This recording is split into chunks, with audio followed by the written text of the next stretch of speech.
D'abord, c'est une obligation. Na mutunyonso oyo beaucoup ça mutuka na République moitié du Congo a permis de conduire. C'est un devoir citoyen. Et retour ça pour lancer opération. Il y a pour fluidifier circulation dans cela pour lutter contre l'embouteillage. Alors, les documents où vous allez contrôler, ils ont permis de conduire.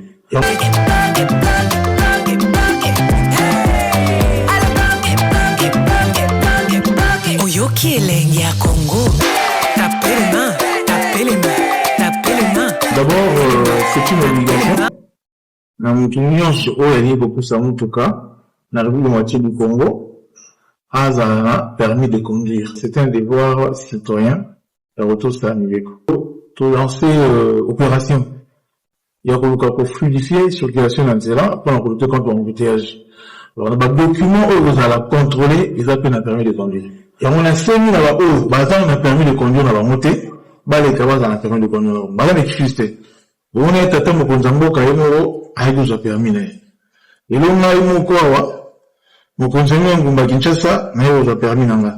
Donc, excusez, donc, on a écrit dans la quinoise, dans la quinoise, opération Bandalendi, contrôle a permis de conduire, et ils allaient obligés. Moi, c'est désolé. Si tu m'avais dit, en Andolo, si tu es en Rotana, si tu es en météo, donc on sait plusieurs sites là, allez-y pour vous en avoir permis les binons. Or, vous en avez permis n'a été à rouler. Ceux qui ont roulé, ceux qui ont permis, vous en avez sévèrement mis au regard à ballon au règlement Boka.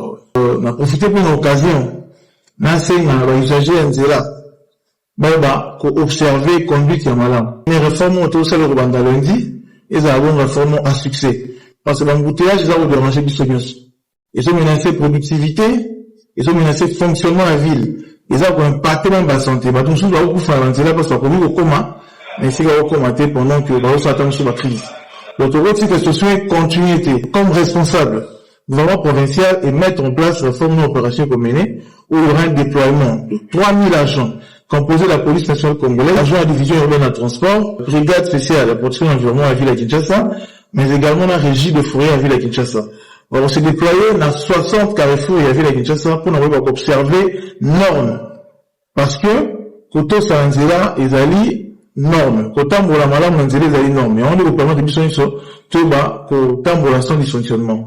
Donc, on a béni les sous na civisme na bino. Nous tout le monde sait qu'on se comporte bien, deux ans, documents, et bien, nous à bord à Moutuka, ça aussi, tout aussi, l'obé regalelo, Kinshasa. Oh, yako yoka décision ya tatanga ni gouvernement ya Kinshasa Daniel Bumba, est allié. Lundi 26 janvier, oyo, na Kinshasa, Papa Daniel Bumba lobi, ba chauffeur, bolekisi mingi. Batikela binota, ngonga ekoki. Yo mutozana mutuka, o buende, o desa seti, o yas, o spriter, nyoso, avobi mananzela, kokesa ba document na yo carte rose, permis de conduire, contrôle technique, na assurance, avobi matali bosa le panko, meka kuko machata pina moko na boulevard Lumumba, po, okokuta tada le liboka ba poli yanga, okotuna ngulu. Pona nini, mokonza Kinshasa Daniel Bumba lobi, azana posa, motonyo safa obi mananzela, azala nordre. Rédaction ya quel boule magazine, oka bongote kititi na terre, wow. Toke yuko tuna, ba papa chauffeur. Bino bozu décision oyo, ndenge nini, o gouva lobi, yoka communication, motuna mtalobi na ndenge na ye. Va prendre biso bongo, balobi bongo toka même dans les médias. Alors, comme nous les chauffeurs, nous tokina. Babinoko bazosenga nuance puis amba moko. Alors sans tenir confiant, et outil na bapeti. Là un bébé, eza manzela que o baza censé à kosenga biso na no contrôle technique. Parce que sobo le mwe kingasani, comme un marché central, nzela ezate. Le mwe kingasani, okende petit gare centrale, nzela eza vraiment un embouteillage énorme. En tout cas, tous au courant na yango ndenge base balobe ni biso kenon tous bango. Alors biso toza na yango. Na bandeko baza na yango te. Nzela nini to kotambola parce que nzela ezate. Et que ça biso pasi na ndenge to mona bazo contrôler nesu na mbala moko. Na nesu na mbala moko ana en tout cas na makoti na biso to kokate. Bakontrola yango ndambu ndambu. Ndenge na ndambu ndambu ko comprendre ko banzela ezate. ata bataxe yango tozofuta zele ezosila te yazoyelela kokontrole biso tozoyeba te soki tosuka wapi. En tout cas gouverneur azwi makanisi ya bien me basalaka nyonso tuna mbala moko te o nyonso na mbala moko eza impossible balansaka eloko moko nde toko comprendre ye olanse nyonso tu na mbala moko wana nde ekosimba te. Alors bokela mpe biso mawa bozala mpe na susi na biso ya kosamba te ndenge bayoki bachauffeur mingi balobi bakozala mpe na raison mpo décision oyo eza nango malamu me ya pasi eza nini bakenda nango ata malembe biloko nyonso oyo gufa sengi na mbala moko bachauffeur babi wana tokoka te mais quelque part mpe papa gouverneur aza na raison po baya chauffeur nde bomoni bango wana bakipaka te omona na mosusu sprinter ya mokeleka te fourmi me batondisi yoka baba batamilai loko batontosi lomwe bafanda eza te makolo ekongami okozwa na mutu munene na place mwe afanda eza te misusu bakomaso mbule bandika bwe atali likolo oh shikito maetsa prix so ateleka be kingasane 300 papa gouv landela bango mais lundi soko lingo bima zwa ba précaution Oba msusu ba mata na hélicoptère au longenda ko ti bureau because de la peine avion na ndolo. C'est Nabino bande ko nangai. Vraiment ça n'est de trop. Tozo batté ville ya Kinshasa, tozo kendena yango wapi. Lelo bazo exiger batu. Pour otambola na nzela, il faut au moins 5 documents. Na lobby bien 5. Pour les autres au-delà de $500. Dans la conjoncture, bakinois bazo vivre na yango lelo. C'est plus de $500 pas qu'on soit yango wapi. Mais bon la décision on a créé nini. Yango batwa ba finga kanga, ba finga ka biso, ba communicateur ya pouvoir. Lelo na pesi bino raison. Bon continuer ko finga biso parce que bon le bakango ernyo so que mon pouvoir on a pouvoir na bino. Eza pouvoir na bino. Oui, vous avez raison et je vous donne raison. Parce que pouvoir o biso tozana yango, toroki jamais ko faire souffrir population. Bon, tolobi qui mi tout bimate, bon imposer dictat na bino. Bon yebisangai, l'État, bozana combien ya mi tout ya transport. Transport ya pamba. Eza na statistique, eza na moyenne, na se ya moyenne pour étendre sa population. Transport ya pamba ezo kokate. Bande konana botal la nenge batu bazo fina na transport. Na petit tour na tongo o. Na bandi changu poti na mataville. Na banda ko constater ndenge ba papa na biso ba maman na biso ba yaya na biso bazo souffrir papa hein les gens souffrent ezo bandela bango bat bakomi ko la mka 5 po ba wele la transport batu bazo fina na ya ko sakana te bino ba conscient batu ba voter est-ce que vraiment vous allez monter ma malade humanisme na kati na bino vraiment ezali bo imposer mutu akobimate to ke non malamu vous voulez nayebi ke après déclaration na ngao batake kikoya mais oye ba yango bien biso to finga raté to lo ba vérité gouve oza ya IDPS et si ka biso nyonso to apprendre démocratie kuna batike la biso liberté ya opinion mais ko finga té mais yebisa nga gouve on déployé plus de 3000 personnes pour battre raté ba mi tuko eza na ba documenter bravo mais pour la salubrité on a dit la Kinshasa ozo ko quand même pas incapable ya ko déployer même 1000 personnes. Salité na Kinshasa etondi wana bobimise lango ba biceps c'était wana bobimise lango makasité lelo ta la route ya poids lourd ezana ba caniveau depuis gouverneur Bumba au côté na pouvoir nanu ba cura yango te tala poids lourd ba caniveau plein tala boulevard Lumumba petit boulevard grand boulevard ba caniveau plein toke ba bypass wana ba caniveau plein na uti changu ngaboko na leli caniveau esate zelu eleki caniveau na mukolo zelu eleki caniveau na mukolo tozo kende wapi pona likambo tali transport mochocho ekokota mbongo ekobima ale wana bobimisi ba biceps oui c'est bien il y a bossa la récolte il y a finance pour na mboka et fonctionner mais il faut qu'on y ait pe pour équilibrer makambo ba bitu kango bozo senga 5 documents banzela nini etambo na banzela o ekomi partout la kobukana bam tous bato ça la chantier wana ezo soit plus de une année depuis ba bandaka ba terrasser si la raté. Ba chantier moko to yebi mutuna makolote pouve bozo bebisa Daniel Bumbo so continuer de détruire au to lobi le peuple d'abord Mais on est commis comme ça là, et commis l'argent d'abord. L'argent d'abord. Vous ne pouvez pas vous sacrifier pour la population. Tu vas souffrir dans ma transport. Circulation est commis anormal. Batata Nicolo, maman Nicolo, comment se déplacer? Papa Lélo n'a qui passe, n'a qui moutou kananga. Des tchang pour n'a comme alimenter. N'a foutu les plis au moins 10 personnes transport. Humanisme n'a pas causé ça. Place il y a mwambo ça. Allez bâtir ma beau. Place le sengi bango babi misambongo batuba sala misala. Ko célébrité ça la kitoko. Wana bazongi ici. Gouve Bumba. On déclara qui salongo salongo général. Na ba veni na biso na ba quartier na biso to sali salongo. To bimisi ba salité likolo ba salité na ba caniveau. Mais ti lelo ba salité wana ezalaka kana se. Ti lelo ba salité eza libanda wana. Ata politique moko ya cheminement ya ba déchets. Gouve Bumba ozana yango te. Nata ya gouverneur na biso Kimbuta. Azalaki en collaboration na Union européenne. Biso toyebi esika final obande ko boaka ba matiti. Je pense que c'est ça qui na place. Yebi sa biso gouvernement. Na gouvernement na yo. Esika final nino tia point de chute. O esengeli ba salité nyonso ke da ko boaka. Toyebi te. Mais na terre Kimbuta, toyebi ke zalaka na place na sele kuna na kati. Toyebi ke zalaka kuna. Toyebi ke na chaque commune ezalaki na ba station. Oyo batongaki bien bato bande ko kotika ba matiti na bango wana. Troisièmement bazalaki na mituka na bango adapté et koye mati esui matiti ekena yango. Moi j'avais un frère à bande ko travailler na ba mituka wana. Ayebi singa yi comme 007 biso il faut to beta au moins 10 tours par jour. Soko beti 10 tours par jour te oza na se. Ba okatombo. Et to bande ko mona malgré salité mais ça le quoi salité à l'éloté. Soki na bandi ko tambola kana même place on a sur la vidéo. Soki na bandi ko filmer les bino c'est que je suis en train de voir comme salité na boulevard. Bokolela. Bokolela. Mais tala makambo salité bazongi sima. Mais makambo est à limite ou kabafuta wana boche liboso. Non, nazo ko inciter population te à somba permis. Nazo ko inciter population te à som azo assurance, à tia vignette. Nazo inciter bango te population azana moyen à somba. Mais tolingi to ya bisabino ba cause. Oyo bozo sala, bozo fina population. Bozo étouffer population. Bozo nyoko la population na bino moko. Le peuple d'abord en ya boy.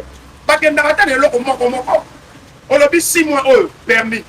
Toleki 6 mois eloko boy. Baleki 6 mois eloko boy. Okomona ke population azo pema quand même. Oyo ya diku nyonso mbala moko. Soko sali yango te okoleka na nzela te to tieli bino ba brigade. Plus de 3000. Basa la tina pourquoi?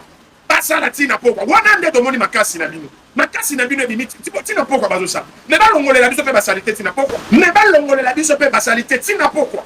Parce que tu as dit que ça droit na biso, ça droit même tout vendre na toto tambola na ville moko eza propre. Et ça droit na biso. Mais depuis on vandi na kit, makasi na yo nyonso ebimaka bisika mochocho eza. Bisika mbongo eki bima. Bisika recette ya l'état eki bima. Bravo eza musala malamu. Mais bisika sengeli l'état abimisa mbongo. Ba passa na misala, ba quartier ebonga, ba commune ebonga, ba nzela ebonga wana bokomi réservé, wana il faut le kana écran, on va ndako expliquer biso mosolo ezate, gouvernement central azo pesa te, bomoni na zwaka mukie, wana ba explication ebani. Mais pour en faire souffrir population, yo zo zwa mukie, yo kanisi population da zwaka ebele pour asoma mikanda à plus de $500. Yo moko zo le la que non, financement ya mukie. Budget mbongo so population dans un budget ya ebelo tchaki na ba poche pour que era kobima na nzela ya na bambo. Bo solo là, pour raisonner bien. Yango na pesi raison. Nga na fingi gouverner na la pesi réalité. C'est la démocratie. Mais na pesi raison.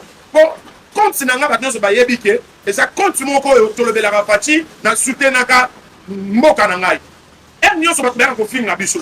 Ba ko finga pour na nini to soutenir mboka. Pour la ligne soutenir, les lois n'appellent pas nos raisons. Pour continuer au film à Bissot. Eh oui, pour continuer au film à Bissot. Parce que ça n'a pas bazana fati, mais balingite ko sana makambo et du tombo la fati. On dit que tombo la gouvernance à fati. Il faut te le bélango avec colère, précision, sans insulte. Comme les 007. Vérité liboso, Bissot Nassima. Merci. En tout cas, Congo, Mutumoka la kaneka pongi soke yeli alali. Boko benge na 14h abimeli bino 19h. Do aron flakana air tu ya lingi. Bazol ba me yaza wana talali. Gouverneur na bino wana Kisasa wana. O bazwa bachaye na mama Mart. Pongi ya ndenge wana bandikola ngai. Na bandikola ngai. Na mona ba gouverneur me Waneze ebembe hippopotame. Gouverneur Rabino Anasui Bumba. Bilalalala. Voilà, on a besoin d'un Captain Mbosso des retours, en tout cas, accompagné également de son commandant.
La prochaine fois, vous parlerez aux gens.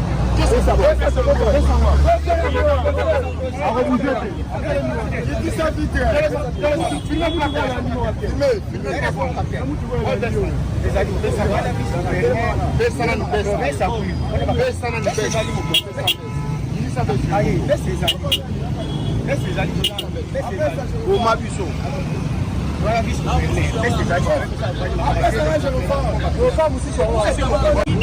j'ai demandé au capitaine de passer là-bas. Quittez pas juste là.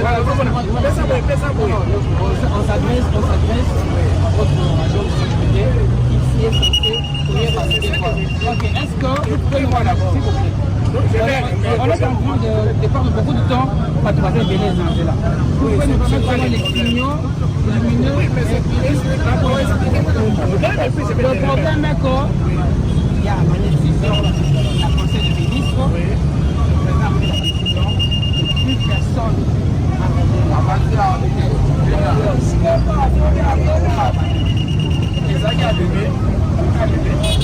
donnez-nous le droit de l'expliquer. Donnez-nous le droit de vous parlez comme si vous parlez ivoirien. Je ne vais pas dire que je ne vais pas donner. Je vous respecte beaucoup. Mais je veux juste comprendre. Je ne dis pas que vous êtes ivoirien. J'ai dit et mettez-nous ça va vraiment.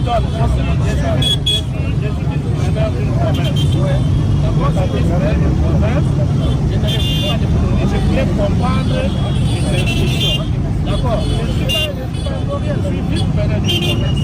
D'accord. C'est tout ça.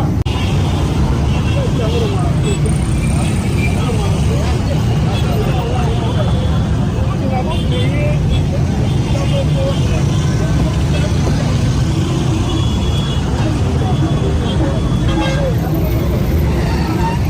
et ça va péter. Péter. Vous allez fuir.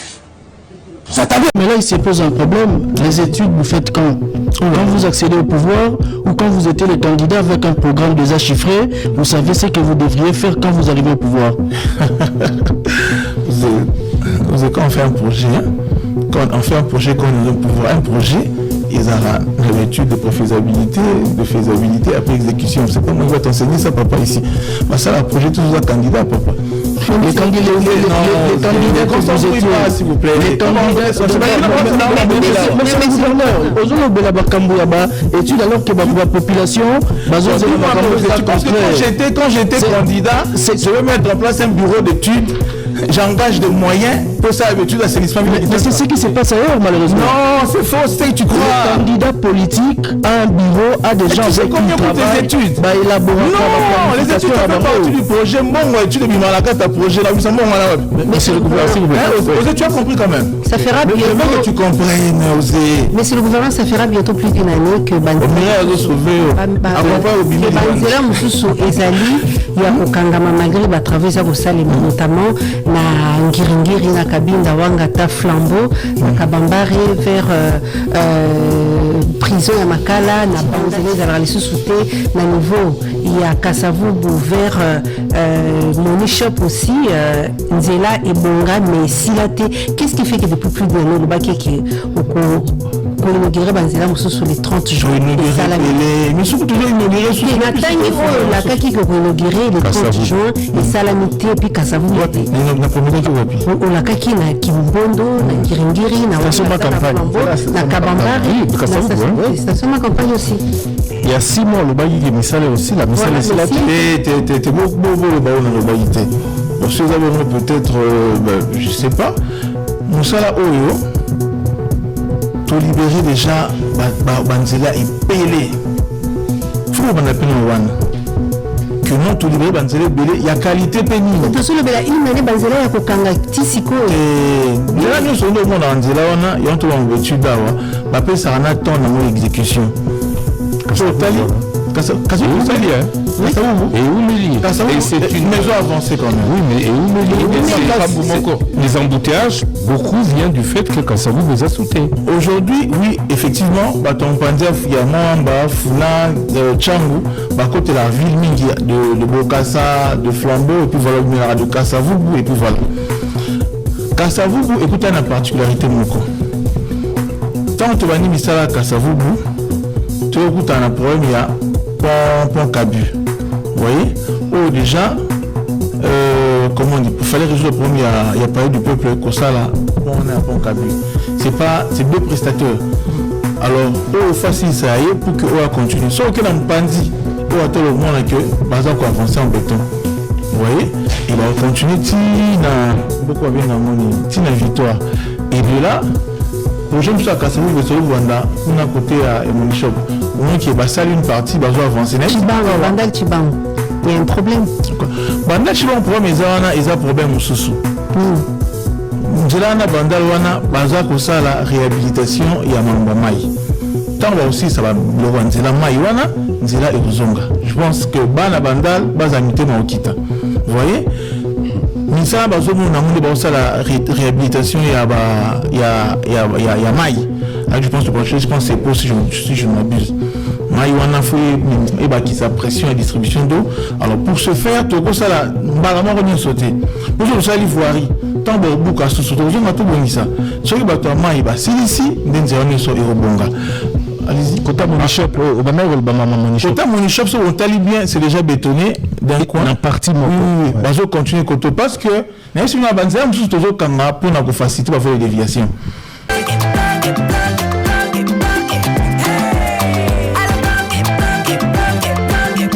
Oyoki Elengia Congo.